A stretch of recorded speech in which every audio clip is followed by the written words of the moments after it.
మాజీ ముఖ్యమంత్రి కేసీఆర్ గారు సిరిసిల్లలో ఈరోజు సాయంత్రం మాట్లాడుతూ తెలంగాణ రాష్ట్రంలో ప్రజాప్రభుత్వం ఏర్పడ్డ తర్వాత అటు దళితులను, ఇటు బీసీలను, ఇటు విద్యార్థులను, ఇటు రైతులను వేమర్చాము కాంగ్రెస్ పార్టీ పక్షాన అని సంబోధిస్తూ అసత్యాలను మాట్లాడుతూ ఉన్నారు.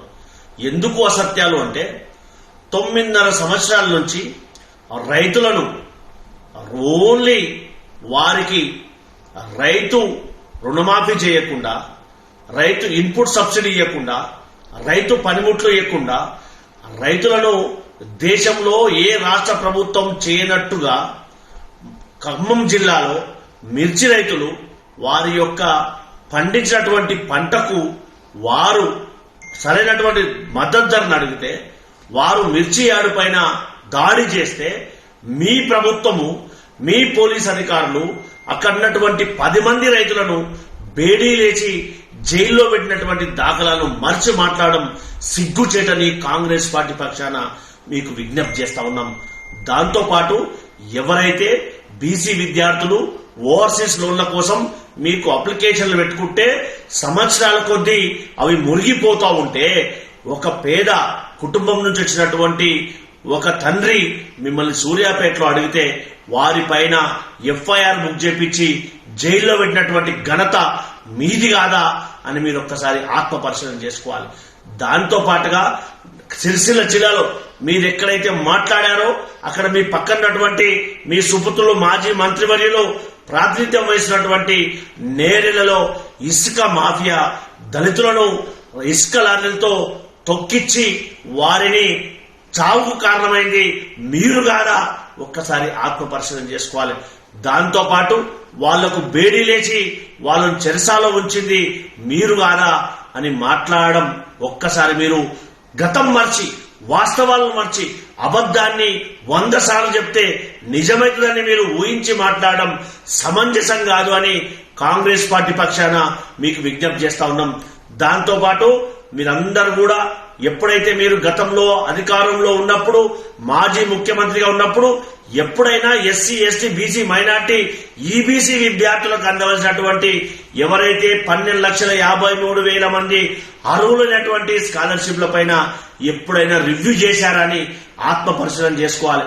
మీరు రివ్యూ చేయకుండా మొదటిసారిగా ప్రభుత్వం ఏర్పడ్డప్పుడు ఫాస్ట్ పేరుతోటి ఈ ఫీజు రియంబర్స్మెంట్ గాని, ఆరోగ్యశ్రీ గాని మా యొక్క ప్రాధాన్యత అంశాలు కాదు అని చెప్పి స్వయంగా మీ తనయులు మాజీ మంత్రివర్యులు చెప్పినటువంటి మాటలు మీరు ఒకసారి గుర్తు చేసుకోండి అని చెప్పి మీకు విజ్ఞప్తి చేస్తా ఉన్నాం. దాంతో పాటుగా గత సంవత్సరం మార్చిలో ఇచ్చినటువంటి టోకన్లు కూడా మీరు డిసెంబర్ 2వ తారీఖు వరకు ఎన్నికలు జరిగేంత వరకు కూడా మీరు వాటికి డబ్బులు చెల్లించలేదు. అక్టోబర్ లో వచ్చినటువంటి 1536 కోట్లకు కనీసం నిధులు విడుదల చేయలేదు. దాని కారణంగా తెలంగాణ రాష్ట్రంలో 5,650 కోట్ల ఫీజు రియంబర్స్మెంట్ బకాయిలు చేసింది మీరు కాదా అని చెప్పి కాంగ్రెస్ పార్టీ పక్షాన మిమ్మల్ని ప్రశ్నిస్తా ఉన్నాం.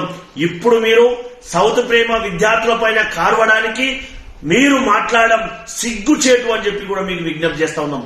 ఎందుకు అనంటే ప్రజాప్రభుత్వం ఏర్పడి కేవలం 4 నెలలే అయితే ఉంది. అయినా మేము ఇప్పటికే సుమారుగా 100 కోట్ల వరకు రియంబర్స్మెంట్ ప్రభుత్వం వచ్చినప్పటి నుంచి విడుదల చేయడం జరిగింది. మరి మధ్యాహ్న పథకానికి గాని వారికి ఇచ్చినటువంటి ఏదైతే ప్రభుత్వ పాఠశాలలో ఉన్నటువంటి మీరు ప్రవేశపెట్టినటువంటి ఏదైతే టిఫిన్ ఏదైతే మీరు పెట్టారో దానికి వాళ్ళు నిధులు లేక ఎవరైతే అక్కడ భోజనాలు ఏర్పాటు చేశారో, అక్కడ బ్రేక్ఫాస్ట్ ఏర్పాటు చేశారో వారికి నిధులు అందాక వారు అన్నమా రామచంద్ర అని చెప్పి మా గౌరవ ముఖ్యమంత్రి గారిని కలిస్తే వారికి నిధులు కూడా విడుదల చేసిన ఘనత ప్రజాప్రభుత్వాన్ని కాంగ్రెస్ పార్టీ అని చెప్పి మీరు మర్చి మాట్లాడడం సిగ్గుచేటని చెప్పి కూడా మీకు విజ్ఞప్తి చేస్తా ఉన్నాం. ఇప్పటికైనా మీరు వాస్తవాన్ని చెప్పడానికి ఒక ప్రతిపక్ష పార్టీగా ప్రయత్నం చేయండి, కానీ అవాస్తవాలు చెప్పి ప్రజలను మభ్యపెట్టే ప్రయత్నం చేయకండి. మీరు 9.5 సంవత్సరాలు తెలంగాణ ప్రజలను మభ్యపెట్టి అందుకే వారిని మోసం చేసినందుకే మీకు కర్ర కాల్చి వాత పెట్టారు. ఏదైతే 1.8 అని మీరు మాట్లాడుతూ ఉన్నారో ఆ ఓటు బ్యాంకే మీకు ఉరితాడై ఈ తెలంగాణ రాష్ట్రం నుంచి కాదు ఖచ్చితంగా మీకు అధికారాన్ని దూరం చేసిందనేది మీరు మర్చి మాట్లాడడం సమంజసం కాదు. మీరు కామారెడ్డిలో మీరు గెలిచినటువంటి ఓటు శాతం ఎంతనో మీరు ఆత్మపరిశీలన చేసుకోవాలి ఒక సీనియర్ నాయకుడిగా. దాంతో పాటుగా మీరైతే మాట్లాడే భాష మంచి పద్ధతి కాదు, మంచి భాష కాదు అని చెప్పి మీకు విజ్ఞప్తి చేస్తా ఉన్నాం. రాజకీయాల్లో హోందాగా హోందాతనంగా మనం మాట్లాడే భాష ఎదుటి వాళ్ళను మొప్పించే ఉండాలి కానీ రండలు సౌటలు దద్దమ్మలు అంటే మనం మాట్లాడే ముందు ఆ మాటలు మనకు కూడా వర్తిస్తాయని చెప్పి మీరు విజ్ఞులుగా పెద్దలుగా 70,000 పుస్తకాలు చదివినటువంటి మేధావిగా ఒక పార్టీ అధ్యక్షునిగా మాజీ ముఖ్యమంత్రిగా మీరు ఆలోచించాలని చెప్పి కాంగ్రెస్ పార్టీ కార్యకర్తగా కాంగ్రెస్ పార్టీ అభిమానిగా కాంగ్రెస్ పార్టీ యొక్క వాణిగా మీకు విజ్ఞప్తి చేస్తా ఉన్నాం. దయచేసి ఇలాంటి అబద్ధం మాటలు చెప్పి తెలంగాణ ప్రజలు 9 సంవత్సరాలు మోసం చేశారు. ఇప్పటికైనా మీ మాటలు మీ అబద్ధం మాటలు తెలంగాణ సమాజం వినే పరిస్థితి లేదు అని చెప్పి మీకు విజ్ఞప్తి చేస్తా ఉన్నాం.